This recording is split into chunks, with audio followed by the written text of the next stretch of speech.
Hello students, how are you? Okay, let's continue our topic.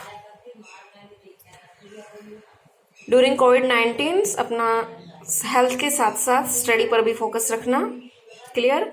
अब हम अपने topic को कंटिन्यू करते हैं। कल हम एविडेंस की बात करते, तथ्य की बात करते, क्या इवोल्यूशंस के कौन कौन से तथ्य हैं जिनसे हम मान सकते हैं या अंदाजा लगा सकते हैं कि हाँ इवोल्यूशंस ऐसे हुआ होगा। सेकंड एविडेंस है, कल हमने मॉर्फोलॉजिकल एविडेंस की बात की थी, आज हम बात करते हैं embryological evidence. Embryological evidence means कि हम एम्ब्रियो आपको पता है जाइगोट के बाद क्या बनता है, ब्लास्टुला गैस्ट्रुलेशंस जो बनती हैं, एम्ब्रियो की जो फॉर्मेशंस होती है, जाइगोट्स सिंगल सेल होता है, फिर 2 से 4, 4 से 8, 8 से 16, इस तरह ब्लास्टुला बनता है और फिर गैस्ट्रुलेशंस होती है।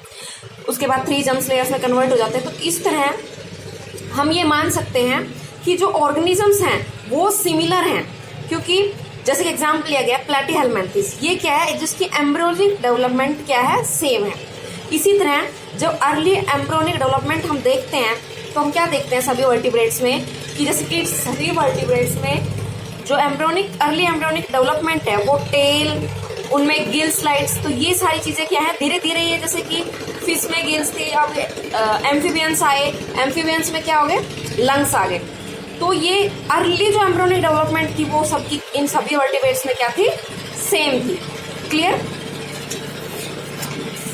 इसके बाद है टेम्परेरी एम्ब्रियोनिक स्ट्रक्चर्स। टेम्परेरी मतलब कुछ समय के लिए टेम्परेरी एम्ब्रियोनिक स्ट्रक्चर, जैसे कि जो हम बर्ड्स के जैसे एग देखते हैं, जो एग टुक होता है, एग टुक किसको बोलते हैं, जब वहां से रिलीज होना स्टार्ट हो जाता है, ठीक है, तो उसको हम बोलते हैं, जब वो वहां से एग की फॉर्मेशंस जो न्यूबॉर्न होता है, क्लियर, बर्ड्स का, तो वो जब एग टुक से निकलता है तो उसकी एम्ब्रियोनिक टेम्परेरी टाइप्स वो एम्ब्रियो बनता है, क्लियर, उसको हम बोलते हैं ग्लोरिफाइड रेप्टाइल्स, क्योंकि ये रेप्टाइल्स की तरह होता है। उसके बाद आता है रिकैपिटुलेशन थ्योरी, एक थ्योरी आती है इसी में, रिकैपिटुलेशन थ्योरी, और उसको बायोजेनेटिक, उसको जब मॉडिफाइड हुआ तो उसको बोलते हैं बायोजेनेटिक लॉ।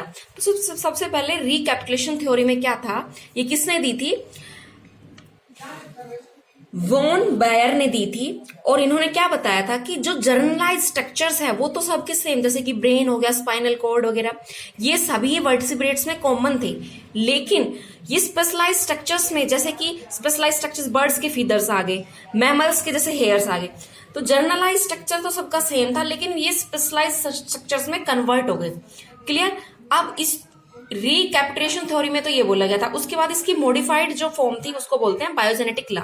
ये किसने दी थी, इरस्ट हैडल ने, और इसने क्या बताया था, ओंटोजेनी repeats phylogeny.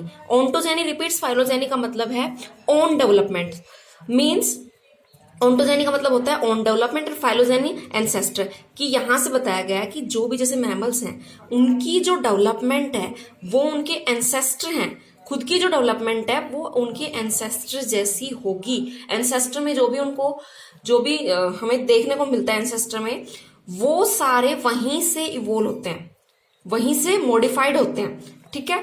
Arrangement like ancestry होती है, लेकिन वो उनके बाद में उनकी फर्दर ओन डेवलपमेंट हो जाती है। क्लियर। उसके बाद आता है ऑर्गन डेवलपमेंट। ऑर्गन डेवलपमेंट इसी के अंदर हम पढ़ रहे हैं, एम्ब्रियोनिक के अंदर, जैसे कि हार्ट है। सबसे पहले जैसे बताया गया जो लाइफ है वो एक्वेटिक से आई थी, तो सबसे पहले 2 चैम्बर हार्ट आया था, वो एक्वेटिक में, 3 चैम्बर्स जैसे एम्फीबियंस में, 4 चैम्बर मैमल्स एंड बर्ड्स में। तो हम ये मान सकते हैं कि जो मैमल्स और बर्ड्स थे वो कहाँ से इवॉल्व हुए थे, एक्वेटिक लाइफ से। क्लियर। उसके बाद आता है थर्ड एविडेंस है प्लेंटोलॉजिकल एविडेंस। प्लेंटोलॉजिकल मतलब मीन्स फॉसिल्स। फॉसिल्स क्या होते हैं, जो मिलियंस ऑफ टाइम्स क्या होते हैं, जो रिमेन्स होते हैं कहाँ, अर्थ में, in the form of skeletal. Clear.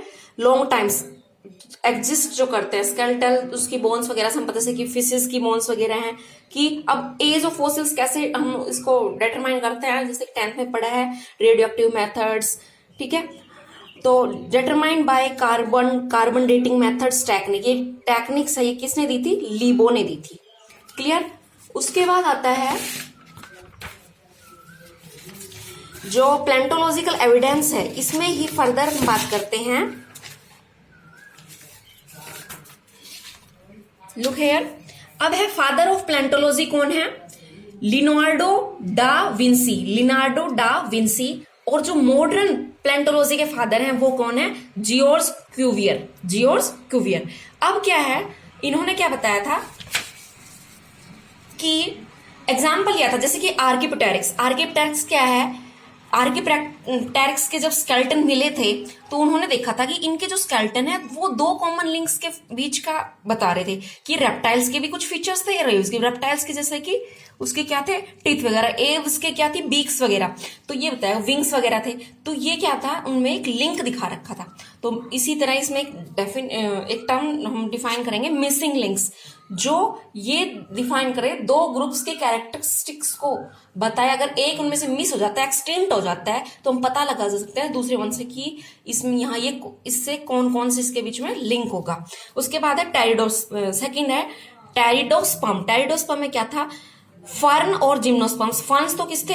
Spore से डेवलपमेंट होते हैं, जिम्नोस्पर्म सीड से। क्लियर?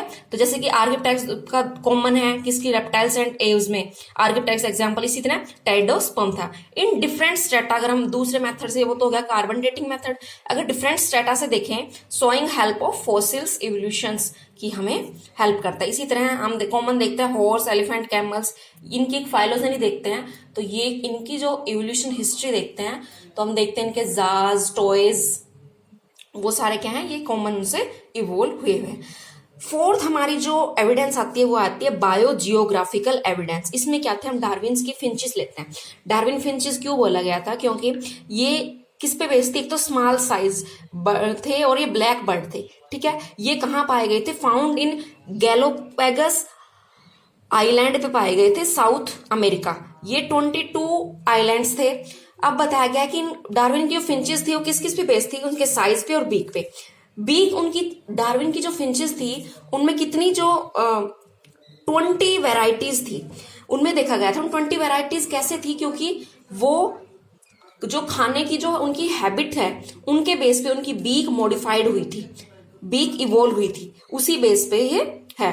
ठीक है, इसी तरह उनके चेंज उनकी जो बीक्स में और उनके साइज में चेंज आया, स्ट्रक्चर्स में चेंज आया। ये किस में आता है कि जैसे कि आपको कन्वर्जेंट डाइवर्जेंट की डेफिनेशंस बताई थी, क्या होते हैं, समझाया था कि किसी पॉइंट से अलग अलग पॉइंट पे जाना, सेम जियोग्राफिकल एरिया, उसको बोलेंगे डाइवर्जेंट इवोल्यूशंस।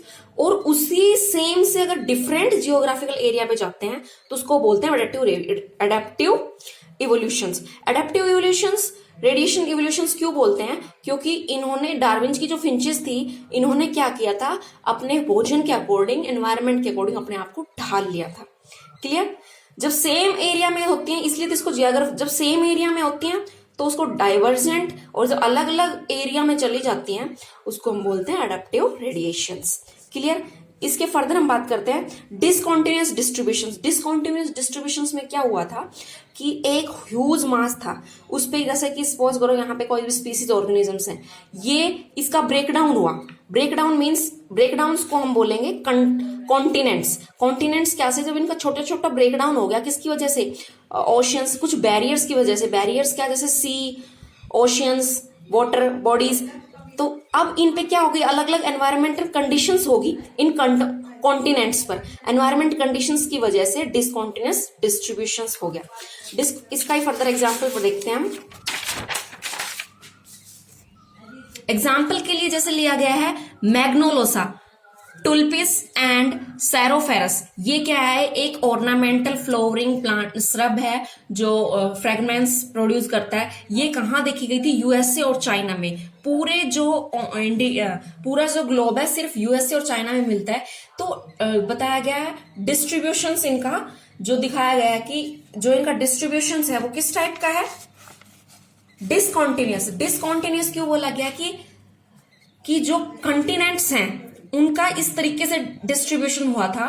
तो ये सिर्फ सर्टेन स्पेसिफिक रीजन में ही पाए जाएंगे डिसकॉन्टिन्यूअस डिस्ट्रीब्यूशंस में। अब है रिस्ट्रिक्ट डिस्ट्रीब्यूशंस, इसमें जैसे कि मार्सुपियल्स, एग लेइंग मैमल्स, जो किसी वन कॉन्टिनेंट, कॉन्टिनेंट आपको पता है जो ह्यूज मास डिवाइड हो गया था बैरियर्स की वजह से, तो ये सिर्फ एक कॉन्टिनेंट्स पे पाए जाएंगे, जैसे कि ऑस्ट्रेलिया में ही पाए जाते हैं।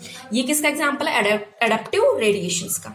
इसी तरह कॉन्वर्जेंट एवोल्यूशन आपको पता है कि जो अलग अलग पॉइंट से आके इकट्ठे हो जाते हैं उसमें कॉन्वर्जेंट एवोल्यूशन आता है। इसी तरह से एग्जाम्पल लिया गया ऑस्ट्रियन मार्पुशियल्स एंड प्लेसेंटल मैमल का। अगर हम कॉन्वर्जेंट इवोल्यूशन देखें तो इसके जैसे ये मार्सुपियल्स माउस और इसका है माउस, इन दोनों के कॉमन फीचर्स जब सेम हो तो वो किसमें आएंगे? कॉन्वर्जेंट एवोल्यूशंस में। क्लियर? उसके बाद आता है फिफ्थ हमारा क्या आता है? Biochemical, cytological and physiological evidence. इसमें हम क्या देखते हैं? जो एंजाइम्स हैं, जैसे कि एंजाइम्स, बायोकेमिकल्स के हम बायोमोलिक्यूल्स बात करें तो एंजाइम जैसे कि एमाइलेज और ट्रिप्सिन्स, ये यूनिवर्सल एंजाइम है जो सभी जो हमारे किंगडम्स हैं, एंटायर किंगडम्स में ये पाए जाते हैं। तो इसी में हमें एवोल्यूशन इजिली स्टडी करने में हेल्प करता है। हार्मोन जैसे कि थायरोसिन हार्मोन है, ये मेटाबॉलिक एक्टिविटी के लिए, ग्रोथ के लिए भी। लेकिन अगर इस थायरोसिन हार्मोन्स को हम टैडपोल्स में डालते हैं, इंजेक्ट करते हैं, तो ये उसकी फर्दर मेटाफॉर्मोर्फोसिस होती है, मतलब उसमें फर्दर चेंजमेंट आते हैं उसकी ग्रोथ में। तो ये बता रहा है कि अगर बायोकेमिकल वे से देखें एवोल्यूशंस का, तो ये भी एक उसका एविडेंस है। उसके बाद आता है साइटोक्रोम्स जो सभी वर्टिब्रेट्स में इलेक्ट्रॉन चेन ट्रांसपोर्ट्स का काम करता है। उसके बाद आता है ब्लड एंड लिव, जो सभी वर्टिब्रेट्स में पाया जाता है, उनके सेम फंक्शंस होते हैं। उसके बाद है जिस तरह एग्जांपल ये है ब्लड ग्रुप। अब ब्लड ग्रुप्स क्या है? जो मैन है और एप्स हैं उनका सेम ब्लड ग्रुप है, इसलिए हम मान सकते हैं कि जो हम कहां से इवोल्व हुए हैं, हमारा जो एप से चिंपैंजी और गोरिल्ला। क्लियर? हमारा जो ब्लड ग्रुप है मंकी से ना होके हमारा एप से ज्यादा मैच होता है, इसलिए वी रिलेटेड फ्रॉम एप्स। और जो हमारा ब्लड प्रोटीन होता है, अगर हम उसकी साइंटिफिकेशंस कराते हैं तो वो रिलेटेड है चिंपैंजी एंड गोरिल्ला। ठीक है? एक्सक्रीटरी की वजह से देखें तो कैसे होते हैं? अमीनोटैरिक, यूरोटैरिक और यूरिक एसिड। अमीनोटैरिक फिश में होता है, यूरोटैरिक फ्रॉग में होता है, एम्फीबियंस, और यूरिक एसिड्स किस में होता है? बर्ड्स एंड रेप्टाइल्स में। अगर हम तीनों का कॉमन देखें तो ये किस में पाया जाता है? मैमल्स में। तो ये देख सकते हैं कि मैमल्स हैं वो यहीं से इवोल्व हुए हैं। क्लियर? अगर साइटोलॉजी एविडेंस देखें तो देखो, आपको सुना है कि सभी जो ऑर्गेनिजम्स हैं मेड अप ऑफ सेल्स, तो पता चलता है कि कॉमन हम सेल से बने हुए हैं। सेल डिवीजन, मायोसिस, मियोसिस होती है। न्यूक्लियस प्रेजेंट होता है जो हेरिडिटी इन्फॉर्मेशन रखता है। माइटोकॉन्ड्रिया जो power house of the cells. तो ये क्या है? सारे एविडेंसेस हैं किसको? इवोल्यूशंस को जो ट्रेस करते हैं। These all are the 5 evidence you should read from the book और again read from the video, see in the video. It's all about the evidence. Thank you. Have a good day. Till then, keep revise.